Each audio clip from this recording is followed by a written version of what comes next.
گئے آج تک سوچ رہے کاش شاہ جہاں نے ممتاز کے نام پر تاج محل بنانے کی بجائے ایک عالمی یونیورسٹی بنا دی ہوتی تو ممتاز کے لیے ایصال ثواب بھی ہوتا, ممتاز کا نام زندہ بھی رہتا, محبت کی نشانی بھی ہوتی, قوم کا مفاد بھی ہوتا. لیکن اس نے نرا تاج محل بنایا, آج وہ سونا سونا پڑا ہوا ہے اور رات کے اندھیرے میں وہ تاریکی میں ڈوب تو جاتا ہے. شاہ جہاں کا نام تو ہوا, میں کوئی مفتی نہیں کہ کوئی اس فقہی حکم بیان کروں, ایک سگے بارگاہ غوثیت ہوں بلکہ سگانے سگے در ہوں. اللہ اکبر. لیکن آپ سے پوچھنا چاہتا ہوں, اب جو غلطی ہمارے اگلے کر چکے اب ہم نہ کریں, اپنے بچوں کے مستقبل کے لیے اداروں کا قیام کریں, اور ادارے بھی رسمی نہ ہو بلکہ آپ سے کہنا چاہتا ہوں ادارے رسمی نہ ہو جہاں صرف سرٹیفکیٹ نہ بٹتا ہو بلکہ جہاں واقعی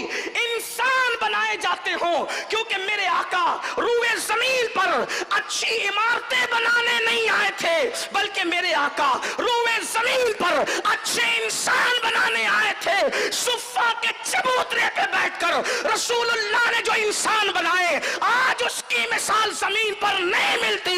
لاؤ ابو بکر صدیق جیسا انسان, لاؤ عمر ابن خطاب جیسا انسان, لاؤ عثمان غنی جیسا انسان, لاؤ مولا علی جیسا انسان, لاؤ سعید جیسا, سعد جیسا, طلحہ جیسا, زبیر جیسا, ابو ہریرہ جیسا, بلال حبشی جیسا, خالد ابن ولید جیسا, سعد ابن ابی وقاص جیسا, امیر حمزہ جیسا, مصعب ابن عمیر جیسا. اللہ اکبر. کہاں لا کر کے بتاؤ گے؟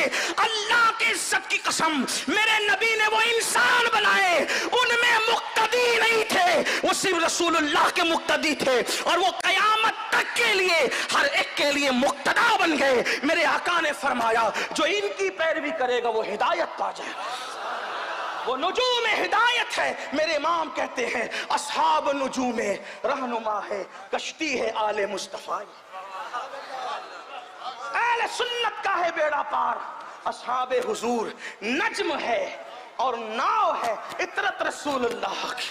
آؤ اچھے انسان بنائیں, اور اگر اتنی وسعت فکر نہیں ہے کہ پوری قوم کے لیے جی سکتے ہو, کم سے کم اپنی اولاد کا مستقبل ہی سدھار لو, کم سے کم اپنے بچوں ہی کو پڑھا لو. ہمارے مہاراجا کے مرشدوں نے اعلان کیا اگر آدھی روٹی کھانا پڑے تو کھاؤ مگر اپنے بچوں کو تعلیم عطا کرو. ہمارے مرشدوں میں سے سرکار مہریرہ حضور سید امین ملت نے فرمایا تھا آدھی روٹی کھائیں گے بچوں کو پڑھائیں گے. آؤ آدھی روٹی کھانا پڑے تو کھاؤ, اپنے بچوں کو پڑھاؤ اور اعلیٰ تعلیم دو. اب تو ڈاکٹری بھی پڑھاتے ہیں ہم تو BUMS تک کے قصہ تمام ہو جاتا ہے, آگے بھی تو کوئی بڑھے. علم اصل ہماری میراث ہے, باب مدینۃ العلم ہمارے اندر ہے, شہر علم ہمارے نبی ہے.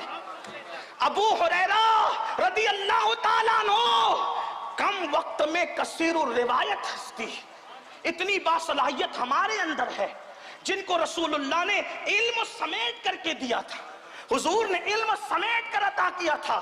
اللہ اکبر. لوگ کہتے ہیں مولانا ہم تاجر, ہم مالدار, ہم اعلیٰ نسب, ہمیں علم کی کیا ضرورت ہے, نوکری تو کرنی نہیں ہے. ہم کہتے ہیں نوکری کے لیے کون علم حاصل کرتا ہے, علم تو اچھا انسان بننے کے لیے حاصل کیا جاتا ہے. ایک علم والا تاجر اور ایک جاہل تاجر میں فرق ہے, علم والے کی گفتگو اور جاہل کی گفتگو میں فرق ہے, علم والے کے کھانے اور جاہل کے کھانے میں فرق ہے. اس لیے علم والے بنو. ارے وہ غوث اعظم شیخ عبد القادر جیلانی حسنی حسینی جو آیات من آیات اللہ ہے, اللہ اکبر, پیدا ہوئے اسی دن سے روزہ رکھا لیکن اس کے باوجود بھی وہ علم کے حصول کے لیے جا رہے, پیدا ہوتے ہی کرامت کا ظہور ہو رہا ہے اور پھر بھی علم کے لیے نکل رہے ہیں. پتا کیا چلا, اگر صاحب کرامت بھی بن جاؤ تو پھر بھی علم کی ضرورت باقی رہتی ہے. اور غوث پاک فرماتے ہیں قطبیت کیسے ملی, ہوا میں اڑنے سے قطبیت نہیں ملتی, یہ تو چیل اور کوے بھی کر لیتے ہیں, یہ تو مچھر اور مکھی بھی کر لیتے ہیں, ہوا میں اڑنے کا نام ولایت نہیں ہے. فرماتے ہیں درست العلم حتی صرت قطبا, میں علم حاصل کرتا رہا یہاں تک کہ اللہ نے مجھے مقام قطبیت عطا فرما دی. علم کو عام کر. حضور امیر سنی دعوت اسلامی نے بھی ایک نعرہ دیا تھا, SDI کا کام کریں گے, علم اور اخلاق کام کریں گے. آئیے علم پر محنت کریں. اور آخری بات،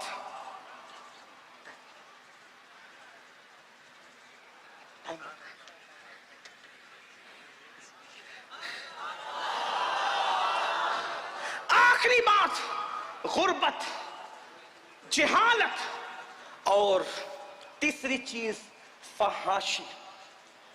یہ سب سے بڑا مسئلہ ہے. یہ فحاشی وہ بلا ہے. بس بات مکمل ہو رہی ہے، جہاں بیٹھے میں اسے سن لے. محبتیں آپ کی، آپ کا پیار اللہ سلامت رکھے. ہماری محبتیں سلامت.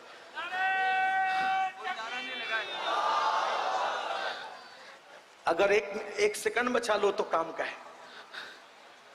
فحاشی، دیکھو غربت کی وبا میں امیر مبتلا نہیں. توجہ کرنا، فحاشی کتنی بڑی بری چیز ہے. غربت کی وبا میں امیر مبتلا نہیں، جہالت کی وبا میں علم والا مبتلا نہیں. لیکن فحاشی وہ بدترین تباہی ہے جس میں غریب بھی مبتلا، امیر بھی مبتلا، جاہل بھی مبتلا، اور اہل علم بھی مبتلا. اللہ ماشاءاللہ، مگر اللہ جس کو بچا لے. فحاشی کیا ہے؟ فحاشی یہ ہے